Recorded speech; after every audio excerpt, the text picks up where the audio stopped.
stigmatize mental illness is still not viewed as a health problem for an entire population. Mental illness is present everywhere, our friends, family, in schools, jails, etc. We need to shed a broader light on this issue because anyone can be vulnerable to mental illness. In Baltimore, 1 out of 5 people will experience mental illness every year. Baltimore, despite making up only 11% of Maryland's population, represents 30% of the state's mental illness patients. It is no doubt that Baltimoreans are especially vulnerable to mental illness because of high rates of homelessness, lack of good nutrition, violence, drug addiction, unemployment, and poverty, all of which can contribute to traumatic stress. Traumatic stress and the environment in which an individual spends time in is a major underlying factor that can lead to mental health issues. That means that individuals living in the poorest parts of Baltimore City, neighborhoods like Middle East, are most vulnerable. Mental health in Baltimore is a serious issue. When people are not treated for their mental health illnesses from the start, they're more likely to end up self-medicating with substances or coping in ways that are harmful, which can then lead to unintended addiction and other comorbidities. Overlapping risk factors can cause someone to develop poor mental health, and without the right resources and support, it can lead to greater health consequences in the long run. In fact, the effects of mental health are far-reaching.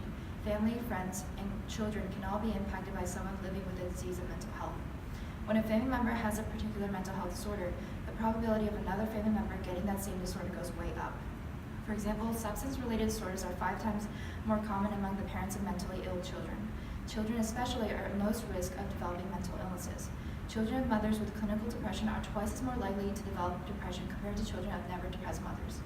There's also a huge impact on family dynamics, in which the older child becomes a caregiver on their younger siblings. With the rise of mental health issues and their comorbidities, like addiction, a more comprehensive curriculum among medical institutions is needed to address these public health issues.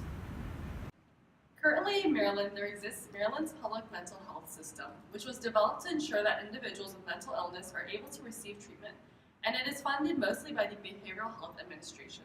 There are 2 main ways that care are provided: acute care and ongoing care. However, many of these services are paid for through insurance or fee-for-service, and people without the proper resources would have trouble obtaining treatment or care. Although it is great that these programs and services exist, the mental health support in Baltimore is lacking due to fundamental failures in legislation, as Maryland has long disregarded policies that require mental illness be treated as a medical condition. Between 2010 and 2016, Maryland closed over 10% of its state hospitals, causing a loss of 108 psychiatric beds, further causing an overpopulation of patients needing treatment but not being able to receive any. Furthermore, Maryland is also one of the 3 states in the United States without an assisted outpatient treatment law to address the issue of people who demonstrate difficulty seeking voluntary treatment. According to statistics from the Baltimore City Health Department, Baltimore residents have consistently represented 30% of all statewide inpatient discharges, despite only being 11% of the Maryland population. In 2013, Baltimore City students reported a 5% greater number of cases than the rest of Maryland for mental health illnesses. New programs should be introduced to increase education and accessibility to mental health treatment in Baltimore. Here is the 5-part policy that we propose. Part 1 would be that there should be a required minimum of 50 beds per 100,000 people, as that is considered the standard requirement. In 2016, Maryland only had 15.8 public psychiatric beds per 100,000 people. We should do this by increasing funding for state hospitals to increase the number of psychiatric beds available.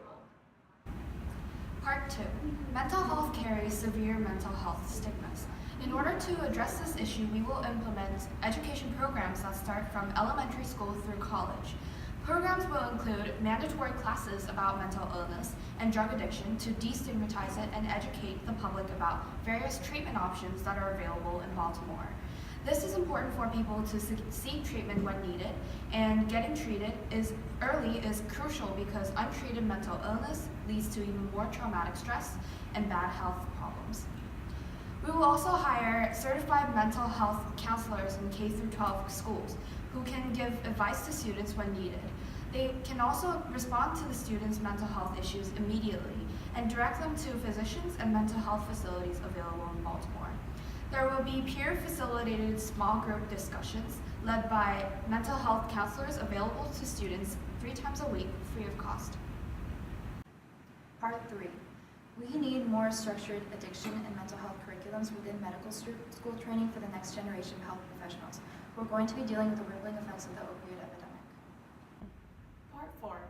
Maryland is one of only 3 states that do not authorize involuntary treatment in the community, often called assisted outpatient treatment or outpatient commitment. A comprehensive AOT law needs to be enacted.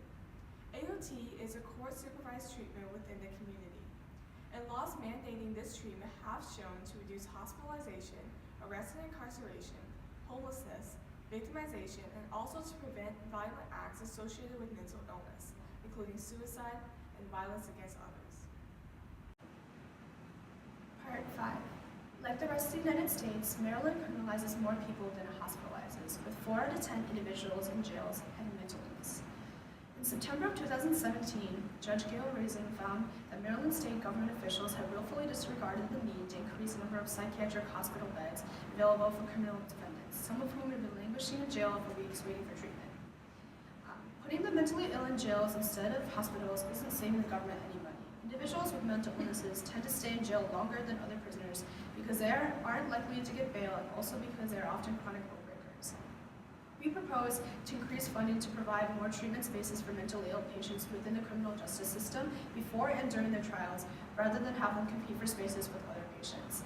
We also move to establish and increase funding for the Assisted Outpatient Treatment AOT program in Maryland, which will help keep patients out of jail.